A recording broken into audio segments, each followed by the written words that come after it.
Hi, we're adults, We say adult things. and we use adult language. You have been warned. Hello, Internet. I'm Eric, And I'm Paul. and welcome to SketchyCast, brought to you by SketchyAntics.com. Home of Neverland. Because yeah, that's the complete opposite of where you wanted this show to go. Neverland. Yeah, that's what Our we're special trying to guest today is Peter Pan. No, we do have a guest today, though. I mean, you can start. No, actually, this is the opposite of where you told me to go. But here's a. But you know what? This'll do. This is just fine. So anyways, today's intro, I thought since we have a special guest, and we'll get to that in a moment, I thought we would talk about, Paul, what your favorite kind of music is. My favorite kind of music is not country. And that's it. Thank you for listening. I kind of agree with you, though. Not a big country fan. No, I can't really deal with country. I mean, there's only so many times I can hear about beer and horses and your wife left you, or your wife Losing destroyed your your dog. car. To all Yeah, our this- country fans out there, Screw you guys country. can keep all the country you want. Just hoard it. Let's see. To say I don't really restrict myself to a lot of things. There's just certain sounds that I tend to get. Like, I love Deftones. Deftones I really enjoy because it has this duality of the heavy metal and this brooding ambiance in the background. It's very almost emo-ish, but it's heavy metal, but he isn't screaming half the time. Screamo. It's this dark ambiance that's very Gotcha. almost ethereal. It's something really cool that I like. But I mean, I'm a mixed bag. I'm a whore for music. That's what's funny. What's the one? Who's the guy that sings? Was it "I'm Evil"? Oh, What's his Voltaire. name? Voltaire. Yeah, Voltaire. You do listen to a lot of Voltaire. I do. Which is I like Voltaire. I picked this up a few years back, but I'm actually a big fan of ska music, which some people know about, some people don't. It's a mix of reggae and big band. I like European ska, which really got going, I want to say, 4 years ago now, 3 or 4 years, 4 or 5 years, I don't know. There's something Actually, a called little bit European longer than ska. that. Say what? There's something called European ska. Does that mean European there's ska. Asian ska, Russian ska? You know, it's just all meat with rice, sides of rice. No, there was Jamaican ska, which was, that's how reggae really got into it, and big band mixed in. But there was a European. I don't really know the whole story here. I know there's the European Depression brought on a big movement of European ska, and then from that we got people like Big Fish. We got. Streetlight Manifesto was my favorite. Our guest today actually introduced me to the Aquabats, who earlier on were big ska. I don't know if I haven't really listened to any of that stuff lately. But The thing with ska is I feel like it goes all over the place. If you give me ska where it's rock or punk mixed with a decent amount of horn and I like strings, so I like violin. I love listening to violin, but if I could find rock with that would be interesting. rock with string. Yeah, rock with the string quartet. There was. Oh man, I'm not gonna think of it now. But there is something that after the podcast I think you'll enjoy that I'll show you. But yeah. So is this probably a good time to introduce our guest? And the one, the only, the wonderful Mr. Stephen Klepner. Yay! So for those who don't know, Steve is a good friend of ours, and he knows more about music than I will ever hope to know.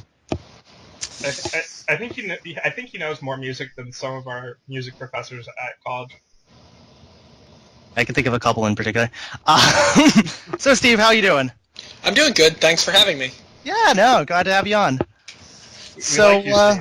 We like you, Steve. Someone has to. We can put up with your presence for the next 10 minutes. I don't even know what to say. That's a wrap.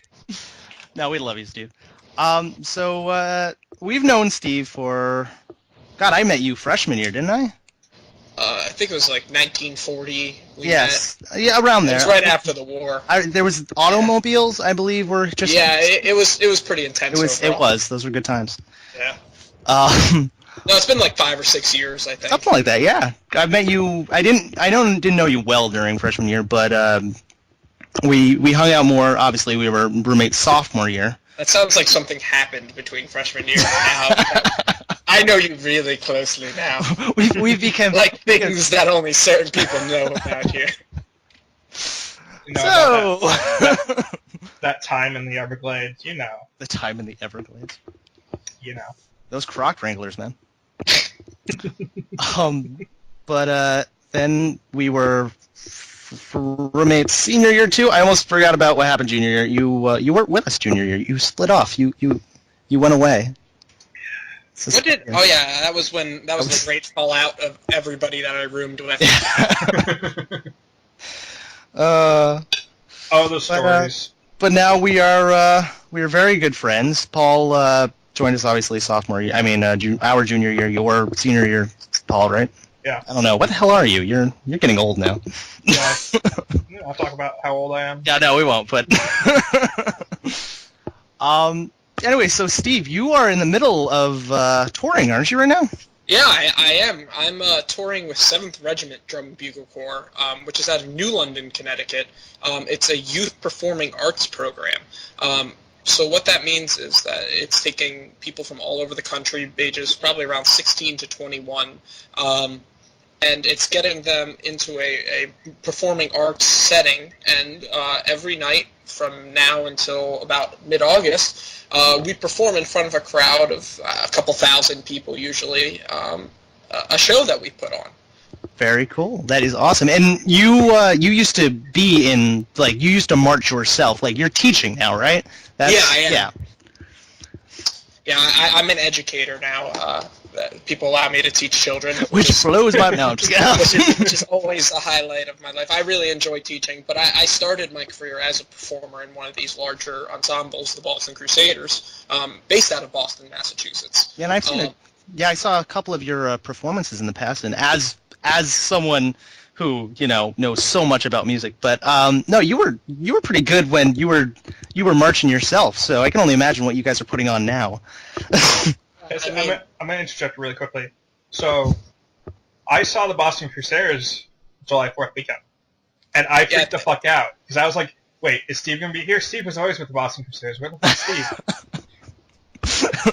Where were we July 4th? We had to show up in Bristol July 3rd.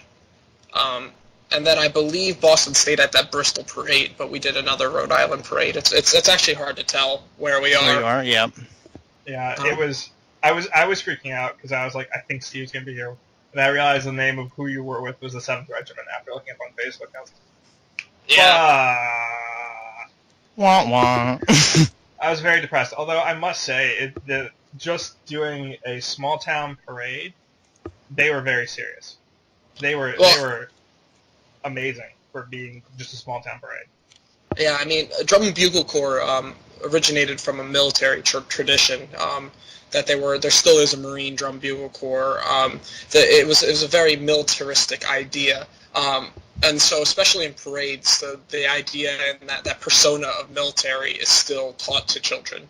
And it has kind of evolved into more of a performing arts, very similar to what you would see in a musical today, on the field, marching and moving, but it's kept some of the elements of kind of its roots. There's only brass allowed in it, so there's no woodwinds. Yeah. There's certain types of field percussion allowed, and the color guard uses flags and weapons, the same idea as a color guard would for an honor guard, kind of protecting the American flag.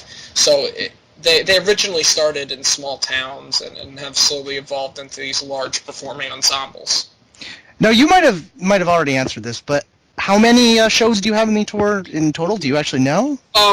That's a good question, actually. I would say it's within 20 to 30. The bigger groups will do 40, 50 shows. We're one of the smaller tier groups in the area. The groups go from size around 80 members to about 150 is the maximum. Oh, wow. So Still, 20 is that's pretty impressive. for First. really only touring for a month, it's a lot. And we put about 20,000 miles on in a month. How far do you guys go? Like, what's your farthest location from home? For this group, it's the Midwest. So Midwest? All right. The finals are in Indianapolis, but around Iowa. A lot of these groups will make a tour, a loop around the United States, starting on the East Coast until the 4th of July. Go out west, up to Wisconsin, down to Texas, then over to Florida, and then back up, and they all also end in Indianapolis. The Colts Stadium is where the finals is held. So what you're saying is that marching bands are the reason gas prices are so high. I mean, supply and demand. I mean, it's definitely an expensive undertaking. Yeah, I can imagine. They're all non-profit. The kids actually pay to do this, Really? which is remarkable. And they rehearse on schools, high schools that either they buy or donate, their space for. So they sleep on gym floors every night and travel on buses. It's really quite amazing what they're able to do in subpar conditions. They put out some extraordinary work without really having the accommodations that they would need really to be successful. I gotta say that's pretty impressive. I mean, it's gotta be such a cool thing to do, like to be like in that atmosphere where you're going from show to show. I can imagine, the strain that it actually puts on the, toll over time. That's it's a lot of work. I can imagine, but that must be awesome. Yeah, it is. Like I said, like any tour, if you're traveling with people, living with people for a long period of time, especially on a tour bus, you get tired, you get beat up. No one's in 100%, but these kids, a lot of them are musicians first, are music education majors or aspiring to be music education majors, and they come into these programs where they're usually decent musicians, but they're not performers. And they leave unbelievably skinnier. Most of them lose between 30 and 40 pounds or gain weight depending on how you're coming in. So there is a big health thing involved in it. But overall, it teaches individuals how to become leaders, and it teaches individuals how to learn and then eventually educate on their own. And that's kind of the main goal and purpose of all of this, is to train the next level of music educator. Interesting. Very cool. I've always known you're very committed to this, Steve, but to kind of hear you talk about it, it's very humbling. Yeah, I mean, I don't know. I've invested a lot. Steve loves what he does, and he's good at it, and you can really hear it when you Steve, when you talk about what you do. It's in your voice. You can feel the gusto. I mean, I enjoyed. I was lucky to get in at a young age and be trained in performing at a young age, which has helped me. I'm a piano player and a brass player by trade now, and it really helps me grow. And I mean, I've taken up now. I've opened up opportunities. I compose. I write for schools, original work, and things that are arranged. But it's really taught me how to understand all of that. And I mean, without it, I don't think I would be on the path I am right now. I don't think I would be the person I am right now. And it's really a unique opportunity to be able to give the next generation the same experience that I had. I gotta say, one of my favorite things that you do, Steve, is, and this happens when we're hanging out or we're in the car going from one place to another, is when you've been working on a project and you're not quite done with it and you're still in the tinkering phases, and you have a bit with you, on your phone or something, and you play the little bits and you explain the ideas behind it, and that's just something that I've always kind of liked when you do that. I don't know, you were working on one that was based on Frozen, I think, a little while ago. Was that one? Yeah. I mean, I write a lot of marching band shows. Those shows you see kids do, they don't just come out of nowhere. Someone has to sit down and actually think about them.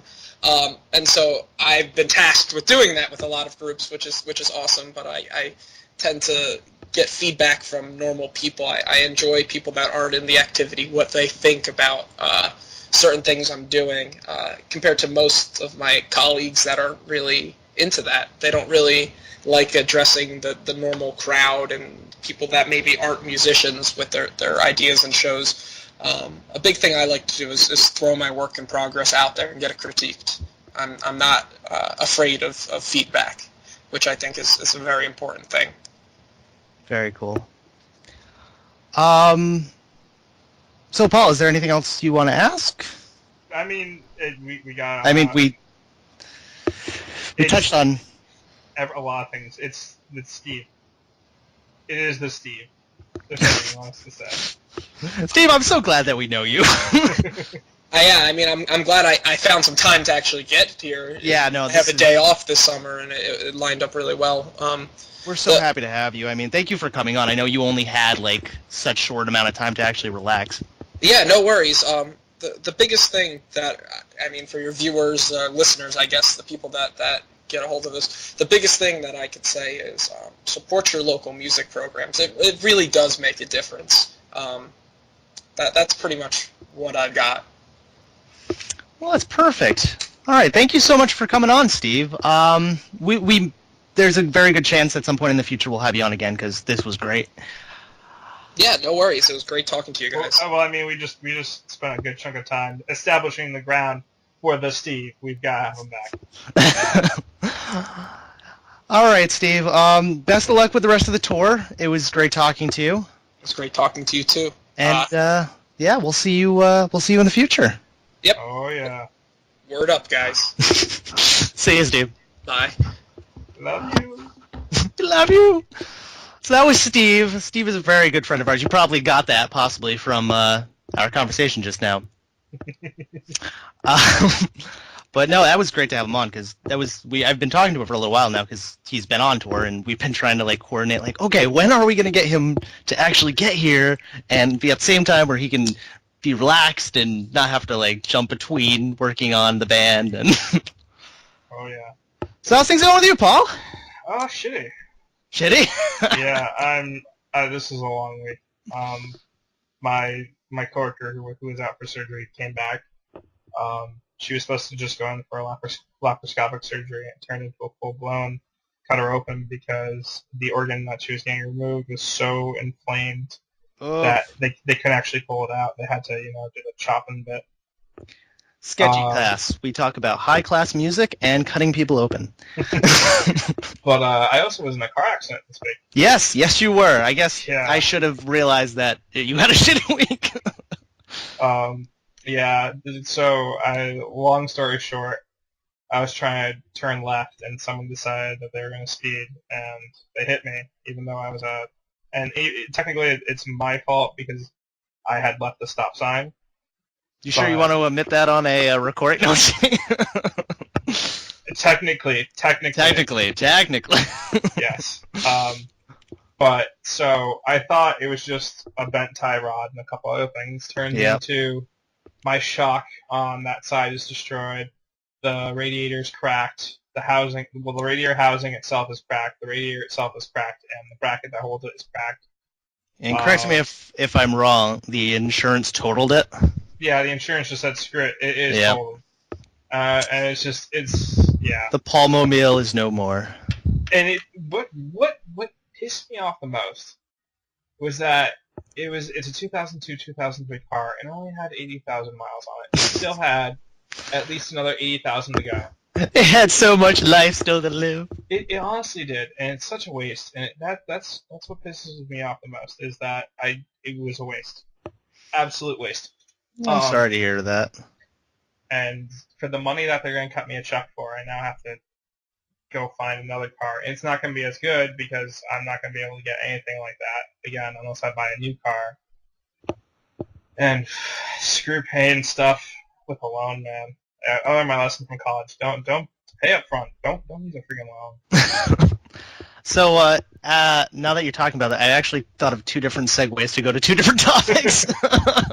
Anyway, so I don't know which one I want. I'll do this one first. First, what are you doing to get to work now? I know you said you have someone. Are you able to get there? This is almost me asking. This isn't even for the readers. No. So I have a coworker who lives nearby. He is retiring in December. He's been with the company for a very, very close, very near to when it first opened. And he wakes up at 4 o'clock in the morning, and he leaves his house by 6 o'clock, and he gets to work at 6:30, and the shift doesn't start till 7. I woke up this morning at like 5:45. I was like, just. So you're having fun. I shaved at work. To be perfectly honest, I got to work. I had like some sense in the morning. I grabbed my my shaving kit and just tossed it in my bag. I got to work. I said, yeah, screw it. I'm just gonna shave here. So I went to the bathroom and shaved. Screw it. So it sounds like you're gonna need some sort of decent way to get to work every day, and so happens that we may be able to work something out because me and Paul are now working at the same place. Woohoo! And actually, we're gonna be on the same shift until I leave for Germany. Really? I didn't even Yes. know that. Oh, that's great. That's super cool. All right. We're gonna be best bros ever. It's so weird that this actually happened, and I'll go ahead and tell the story because it's a quick story. So I got a call. If you guys keep up with my vlogs at all, you've probably heard most of it. You've at least heard that I got the job. I got a call. I don't want to say about a month ago, something around there. Yeah. And it was a recruiter saying, we have a quality control technician job if you're interested. And at that point, I was looking for a job like crazy. So I was like, yes, I am very interested.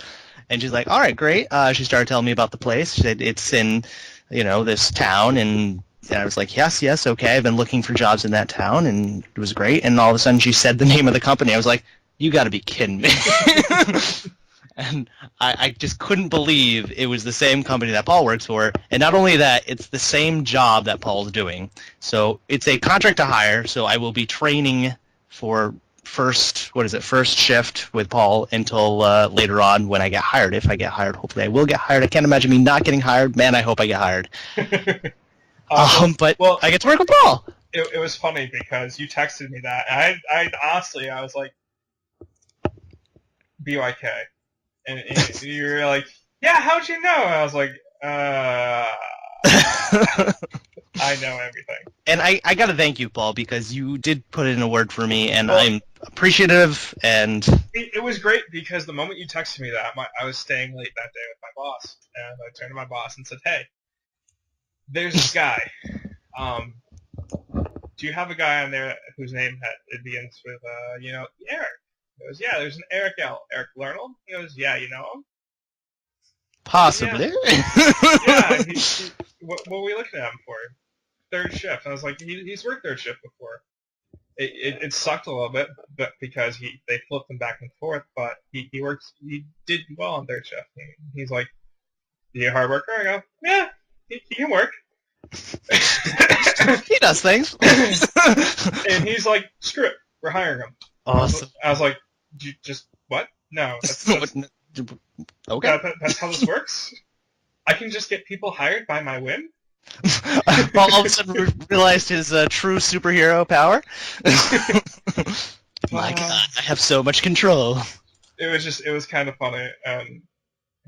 My boss just afterward, to sum it up, very succinctly, he goes, screw it, we're going to have him in for an interview as soon as I can, and we'll hire him. Now I have a job, and I am starting Monday. It is currently, Thursday? Yes. So yes, I will be starting this coming Monday, and I am so excited. So excited. I will be, like Paul said, I will be switching to third shift eventually, but I will be on first shift for training, which I'm excited about. And, I mean, depending on the way things go, you may end up back on first shift, end up on second shift. Who knows? Yeah, I heard it bounces around quite a bit over there. So. Well, that's for overtime, but what it is there's some things going on that you'll find out about soon. Oh, secret. Mm. Anyway, so let's get to the meat of the show. Okay, well, is there something that you wanted to bring up? I know I just interrupted you right now. No, I mean, other than talking about webcomics, do you have a segue? I kind of do, yeah. Between now and Monday when I start, me and Paul are actually going to be going to Kineticon, which I am amazingly excited about. You have no idea how long I've been trying to go to this. We were originally going to booth, and that is something that I'm still planning on doing in the future, but we've never actually been to Kineticon before, so we kind of want to see what it's about. And they have a media online guest thing, and which is all like, you know, your online people, webcomic people, internet personalities, and it's going to be amazing. I mean, I know Tim Buckley is going to go. Yep, Merkworks is going. Merkworks is going. They have the whatchamacallit, the art fight challenge people going there, which I'm so excited about. They have Rob Balder, who I love Earthworld. Have you ever read Earthworld? I read a little bit of it, yeah. Yeah, I've been very depressed about it because they switched. They did less art and they started doing more like story updates, which makes sense. But I love the art. I love the playfulness. Really, yeah. But yeah, there's a whole bunch of people going that I'm really excited to see, and I'm also really excited to see how they set it up, because some of these are very, very big names, and it's true. How they do it, I mean, yes, the words. The best form of flattery is, you know, copying someone. Yes. Oh, so you know, if we find people that are doing some good stuff. But no, whatchamacallit, I've totally forgot what I was going to say just now. Once again. But no, we're going, and I'm really excited to see, like you said, the layout. I know we got some behind-the-scenes, like, how to sign up and, you know, what you can buy for booths and stuff, so it was nice to see, you know, because obviously we were going to be looking for what we wanted to do if we actually bought a booth and we actually boothed it. But so I know that at different levels, like how many people you actually pull in depends like how big of a booth you could actually get. So I'm imagining, especially a few of the big name ones, we'll see that they have quite a lot of stuff. Because if you can get a table that's freaking 20 feet long, you could pretty much put anything you want there. You could probably bring a car, just park it on your table. Honestly, it's so the big cons I always wanted to go to, the Kineticon, Digital Overload, womp womp. Digital Overload. And there's a con in Rhode Island, and whose name escapes me, but it's a steampunk convention. Oh, that's right. You've talked about that. You talked about that with like when I first met you. Yeah, I've been trying. I went there once. I've been trying to go back. It's so much fun.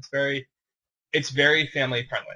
There's adult sections where there's like whiskey tastings and there's all sorts of fun things, and there's kid sections, and there's everything for everyone who wants to have fun. And it's just, I mean, where else can you get a steampunk rat that you can put on your shoulder like a parrot? Come on. That is really cool. I want to hit Emerald City Comic-Con at some point in Seattle. That's like that's one of the big ones I want to hit. Obviously, there's the main, you know, PAX Prime and whatchamacallit, forget Kineticon in Seattle. I mean, not in Seattle. Is it in Seattle? I don't know. It's West Coast, the major Kineticon there. I mean, Comic-Con. Yeah, Kineticon is gonna be a blasty. Very excited about that. I mean, we don't have much of a following on this, so if you see us there, I mean... Dude, if you see us there, come up and say hi. I will say hello to anyone. I will give you a high five. Paul will look at you. No. The passphrase, again, is food nipple. Oh, that's right, food nipple. Just... if someone comes up to me and says food nipple, I'm doing a vlog of you. That'll make my day. That would be awesome. But sadly, we will be not accompanied by Caitlin. As I've pointed, I know it's so sad. As I pointed out now in a comic, in a vlog, and now in a podcast, we are losing our good friend and publicist. And I say losing, but she's not really going anywhere. She's still hanging around. But she just won't be our publicist anymore. Caitlin is no longer our publicist. But she's Dylan's girlfriend, and Dylan is, you know, one of our best friends, and Caitlin lives like, I want to say 10 minutes from our apartment, so she's not gone in any sense of the word. But so we are looking for a new publicist, which I want to talk to you about, Paul. We actually have a couple people that I have my eyes on, but if you are interested and hear this, there's no way I'm going to be picking one this week, so you have time. Don't worry. Email me at eric@sketchyantics.com and talk to me about how you'd like to be our publicist. It's a pretty cool gig, and I will send you information. All that fun stuff. All right, so we'll have to breeze through the rest of the show. Yeah, I was just gonna say we're kind of running low on time, and I know Paul, you got to go pretty quick tonight. So really quick. This week in webcomics, shit's all over the place. It's great. Everywhere. It's crazy. Least I could do. Rain is getting old, and he's realizing it, and he doesn't want to. Questionable content. We have Stephen. I can always say his name wrong. Sven. That's it. Sven. Sven has confessed his love to Faye. Spoiler. I'm so sorry. Go read it now so you don't think it's a spoiler. Questionable content. Go. Questionablecontent.net. I gotta watch that. Anyway, spoiler. Yeah. Sven confesses his love to Faye. Who'd have thought? And go see how she reacts. See, that's not a spoiler. On Girls with Slingshots, we have guest comics until August 18th because Danielle is on her big cross-country trip. I know, right? 9,000 miles. She's insane. I can't believe how quickly she got all her people love stuff done. Girls with Slingshots. Oh, yeah. Oh, yeah. And I'm glad it's really cool that she's doing this for her 10th anniversary. I think that's really awesome. This week she has David Willis doing this week's. I like how they're doing it by weeks. Each artist that she guests is getting a week, and David Willis does Dumbing of Age, and it's very Dumbing of Age-esque. Yeah. So I mean, Dumbing of Age, I accidentally did something and started reading Dumbing of Age again. And do tell, Paul. Well, no, there's a fun little app called Feedly, and there's a fun little thing called If This Then That, and then there's a fun little other thing called Pocket. So what I do is all of my stuff updates via Feedly in our RSS feed, and when it updates, I send it to Pocket. And what Pocket does is it collates all the things I want to read in a offline format. So I just grab my tablet, and if I'm nowhere near Wi-Fi, I just pop it open. And I can be like, oh, hey, this is what updated today, and go through and do it. Yep. Hook, line, and sinker. Anyways. Yeah. But what it is I forgot that I had Dumbing of Age in there. Yep. And I was like, what the hell is this webcomic? Oh, it's that webcomic where they're in college, and oh, man, I have to go back and read some of this crap. And that's the worst for me because I tend to get a week or two behind on comics every now and then, and that one updates every day. Oh my! Well, you know, when I get to my bad spots, when I get really busy and I can't read, Dumbing of Age is actually at the bottom of my list, and it is not in order by any means, by anything. It just happens to be at my bottom of my list, and I really should move it up. And it just happens that I get to it, I start checking my lists, and I don't get down to the bottom very often. So every once in a while, Dumbing of Age is 1 or 2 weeks behind, which means I have to read 7 to 14 comics, which is great because I get to see full story arcs unfold in rapid succession. But catching up is a pain. I'm just going to jump back a little bit here because Danielle is actually in Minneapolis right now. It is Thursday. She's going to be in Omaha tomorrow, Friday, and then Saturday when this is released, she will be in Denver. So everyone in Denver, tell Danielle we said hi. Paul, are you still there? Yeah, I am. Okay, I thought I lost you, my friend. What else is up? Oh, this is one that I don't actually talk about all that much. Do you read Camp We Don't Want Ya? Never heard of it. No, it's Katie Rice. She won Penny Arcade's. They did the what was it? Strip Search. Okay. Yeah, Strip Search. It was the TV show for webcomics, the next top webcomic type thing show, and she won it. And she has been doing a webcomic called Camp We Don't Want Ya. And this is actually something I want to start doing in these podcasts. Is I think we should try to introduce one new webcomic. I don't know actually if we're going to keep up with this, but this would be cool if we could. Like one new webcomic every time, because we do like our webcomics. We have ours that we like, Questionable Contact, At Least I Can Do, and Girls with Slingshots, and all these very popular ones. But I'd like to spread a little bit of the hospitality to some of the, I'm not so sure lesser known, but not as well known. Yeah, that would be nice, because then we would, stop sounding so repetitive. I know. But Camp We Don't Watch is really awesome, and you should go check that out. Katie Rice she was talking today, or I guess it was yesterday, about designing the characters and stuff, and she's working with PA in their offices to make this comic, along with a bunch of other stuff. PA also deals with, obviously, Penny Arcade, duh. But also Trenches. The Trenches, they're based out of there, plus a lot of other books and stuff. So you should check out everyone in the PA offices. I'm pretty sure you can Google that. I wouldn't really know how else to check that out. Maybe go to Penny Arcade and check there, maybe? I don't know. You have a lot of books and stuff that they put out, and they're all cool. So go do that. Mm-hmm. All right. What about you, Paul? Anything else? No, that's it. Hopefully this upcoming week and ConnectCon kicks off to be better. Yes, hopefully. I'm definitely gonna do this. I'm gonna be doing a large vlog for ConnectCon, so stay tuned for that. It's gonna have a lot of famous people and a lot of stuff and a lot of me and Paul. So stay tuned for that. Stay tuned for another podcast next week where we talk about how ConnectCon was, along with a bunch of other stuff, and another guest. And yes, we do have another guest scheduled. We do? Oh, yeah, we do. I was really happy. I got 2 in one shot. This week was very productive. Oh, God. Productive? What the hell is this? This isn't Say what? sketchy. This isn't Sketchy Antics. This is productivity? What's going on? What? All right, so we still don't have an outro, so I don't want to do what we did last week and embarrass the crap out of ourselves. We did? Oh, shit, we did. Yeah. Anyway.